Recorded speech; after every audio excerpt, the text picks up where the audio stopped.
PAN card ग्राहकों आसुछि बड़ घोषणा।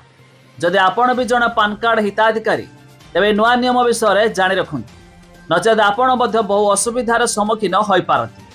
आज्ञा हाँ, पान कार्ड थिले आसुछि आपणक पई बड़ गुरुत्वपूर्ण खबर।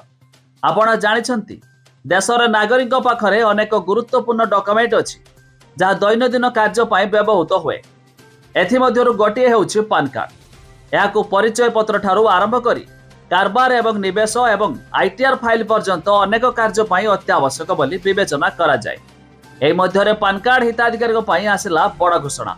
जानिबा पूर्वरु वीडियो को लाइक करंतु, सब्सक्राइब करनथिले एवं सब्सक्राइब करी पाखर थिबा घंटी चिन्ह को दबाई दियंतु। जानंतु आपणक पान कार्ड को आधार कार्ड सह लिंक न करिबा फल बहुत गुरुत्वपूर्ण समस्या सृष्टि होई पारे। तेबे सरकारी नियम अनुसार लिंक न कले पान कार्ड सहित अनेक कार्य मध्य करा जाय परिबो नाही। तेबे निजर पान कार्ड को आधार कार्ड सह लिंक कराइबार शेष तारीख ए डिसेंबर मास 31 तारीख 2025।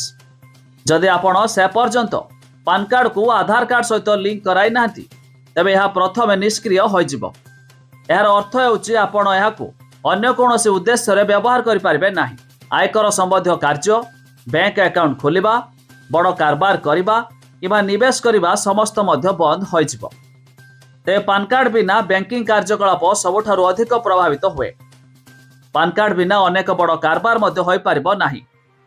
आपण एक नूतन बैंक अकाउंट खोलुछंती, पुराना अकाउंट अपडेट करूछंती किबा स्थिर जमारे निवेश करूछंती, जदि आपणकर पान कार्ड निष्क्रिय देखा जाए तेबे बैंक आपणको काम करिबो नाही। तेबे जानि रखंतु सरकार को बड़ चेतावनी कि समस्त पान कार्ड को आधार कार्ड सह लिंक करेबा रही कंपलसरी। तेबे जो हिताधिकारी एपर्यंत यह कराई नांती तेबे डिसेंबर मास 31 तारीख रही शेष समय। या पूर्व निजर पान कार्ड को आधार कार्ड सह लिंक कराई नियंतु, नचेत आपणकर पान कार्ड होइजिबो निष्क्रिय।